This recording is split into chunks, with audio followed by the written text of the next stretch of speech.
Joining me now is Todd Lewis. He's the president of APAS, and we are in Ottawa at CFA's AGM. Todd, you've had a very busy week here in Ottawa. Tell me about the meeting you had yesterday. Well, we were fortunate enough. We asked for a meeting at the Chinese embassy, and we weren't really sure what that was going to entail, if it was just going to be a meet and greet or what it was going to be. But we originally were going to take 10 members of our delegation there, and they asked us to limit it to 5. So we weren't really sure what that meant. And as we got there and into the building and sat down, and it ended up that we had a half-hour meeting with the ambassador and one of his officials, and had a very interesting and wide-ranging conversation, very, very conversational. The ambassador speaks very good English. And so we had a real good one-on-one conversation about agriculture in general, and how Saskatchewan farmers ship and transport product to China. It's not just about canola. We ship lots of wheat, lots of field peas. Certainly beef and pork is important as well. And so there is $1 billion of trade between our countries, and we thought a producer's perspective might be helpful in the current situation that we're facing. What were some of the questions the ambassador had for you? Well, it was very diplomatic language, if that's the right way to put it. But certainly, excuse me, as we went forward with the conversation, he was willing to talk about all aspects of the relationship now, and certainly, they're having issues with the coronavirus and the African swine problem that they're having as well with in the pig herd, especially there. That Canada and Saskatchewan can help in those situations, help them recover from what's going on in their country. They seem comfortable that they have things under control, and as we know no different. We can only trust by what they're saying, and hope that really the trade problems that are happening because of these, especially the coronavirus, is really going to affect the world economy, and so hopefully, for the good of the entire world, that they are able to get a handle on what's going on there as far as the spread of that disease. All right. Now, you did mention canola. It is still, of course, a pretty huge crop for your province, and of course, still a large issue with China. Did you get a chance to talk about that at all? Absolutely. He referenced the technical issues. He didn't go down the political road at all. I did make the comment that really when it comes to the technical issues, Canada has very sound science. As canola producers, we're all very comfortable with the crop when it leaves our field. If there are issues between, our field and getting it to port and delivered into China, let's talk about that. Let's get the technicalities out of the way. I did make the comment that, politics and food don't really mix very well, and when that does happen, there's customers in China that want our product, and there's producers in Saskatchewan, Western Canada that want to deliver it. So I think it's a no-win situation for both the consumer and the producer. So the quicker we can get back to normalized trade, the better. Now we are here at the CFA AGM, and there was a press conference talking about the rail blockades, of course, having a huge impact on the agriculture industry. Western Canada having its own share of issues, Eastern and Ontario into Quebec, sort of a different set of issues, one of propane shortages, but certainly it is a national issue, just slightly different between West and East. Clearly this is something that needs resolved from a Western perspective. Where is APAS sort of hoping that the federal government goes with this? Well, I think how the government deals with it. Of course, everybody's looking for leadership. That's a very common call amongst all groups. But I think part of what we're saying is that this is disrupting a food chain. There's over 50 boats waiting out on the west coast of Canada waiting for food. It's not grain. It's not, it's food. And those countries, it's going to countries like Sri Lanka, Indonesia, developing economies, and they come to Canada for a safe, reliable food supply. We should be delivering that. When blockades are happening, the protesters are not only affecting the Canadian economy, it's an international food supply chain. And those people in those countries need their food.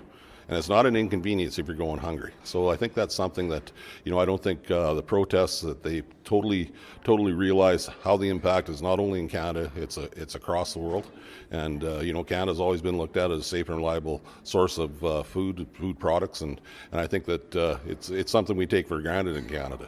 But I think it's when you think about some of these trains, that means people aren't getting their food in countries like India and China and other places in the world that come to Canada for a safe, reliable food supply. So I think that's something that's being lost in a lot of the noise and so on. That's something I think that we'd like to see protesters realize, that it's it's not something that between the governments, be it First Nations and the federal government, that's between them. But a lot of these things, these protests, some of the things that are happening is really affecting Canada's reputation and people worldwide. Yeah, I'm glad you bring that up, because we did have that conversation earlier this morning as well, is that, Canada is producing food and our food goes worldwide. So these are meals that are being missed in other countries, right? When our product doesn't move. It's not just a loss to farmers and income, for sure. Now, switching gears, of course, onto the carbon tax. I mean, we're in Ottawa. I'm guessing you're having all sorts of meetings and discussions on this. What have you heard at all on any movement on the carbon tax on farm fuel? Well, I think, the information that we put forward as far as the costing on things like grain transportation, heating, electricity, as well as the grain drying piece, that raised quite a few eyebrows. When you compare it to net farm income and you hear numbers like 8 and 12%, agriculture is really being affected disproportionately compared to any other industry in the country. These are pretty important numbers that did get people's attention. It's not something that's going to be fixed overnight. We're looking for some short-term remedy, but certainly it's important that we get the exemptions. If we are going to be stuck with this carbon pricing model currently, then you throw something like the court case decision yesterday in Alberta. It throws more things up into the air. So it's a very fluid situation, and certainly we've said right from the start that agriculture is going to pay a disproportionate price because of the way we are at the bottom of the supply chain. Every carbon tax is taking dollars out of our pockets, and really, ironically, it'll make us less likely to be able to improve our carbon footprint because we simply won't have the money to do it. And that was there was a question put out by media today on why can't farmers pass on the cost. What would you answer to that? Well, I just think people don't realize. I mean, we are at the bottom of the food chain, of the supply chain. Farmers are on an international market. On international trade, really one of the biggest things that are affecting Canadian farmers is the U.S. Farm Bill. People wonder why that is. Well, there has been a real drop in U.S. farm income, and so fertilizer prices haven't gone down, equipment prices haven't gone down, and we're on a North American market. So used equipment prices in Canada really haven't dropped, and if the U.S. farmer had been affected as hard by their trade actions as the Canadian farmer has been, it would be a totally different story as far as the price of something like a used tractor. So those are things that really the general public have a hard time getting their head around, but it is reality on the farm, and people realize that. We're not a supply advantage business. A milk production and in Western Canada and across this country, the supply managed people do have an opportunity to raise their prices if necessary, but on the commodities like beef, pork, the grains, certainly a lot of Western Canadian agriculture, we have no opportunity to pass those costs along to anybody, and we just end up eating the cost of these taxes. So now down in the States, there have been the market facilitation payments or the program. Is that something that APAS would like to see from the Canadian government? We've put forward a trade mitigation strategy. We had some numbers. It's based loosely on some of the U.S. payments. We've tried to make it a national program, tying corn and barley together, and canola and soybeans, and really, in a lot of cases, especially in the U.S. Farm Bill, soybean growers in Ontario have been deeply affected by what's happened in the U.S. trade policy and the Farm Bill as well. That's one example, and you can take those examples right across the country. Be it apple growers in BC and Nova Scotia. There's a number of issues that have risen just because of these trade disruptions, and really we're facing a real domestic trade disruption right now with these rail blockades. So it all ties into it. So certainly we see room for perhaps under ag recovery of some kind of program that would help. Trade is a federal issue. Certainly this railroad issue has been a federal issue, so there may be an opportunity there to see the federal government put some more money into our industry on a short-term basis. All right, we shall see. Thanks so much. Thank you.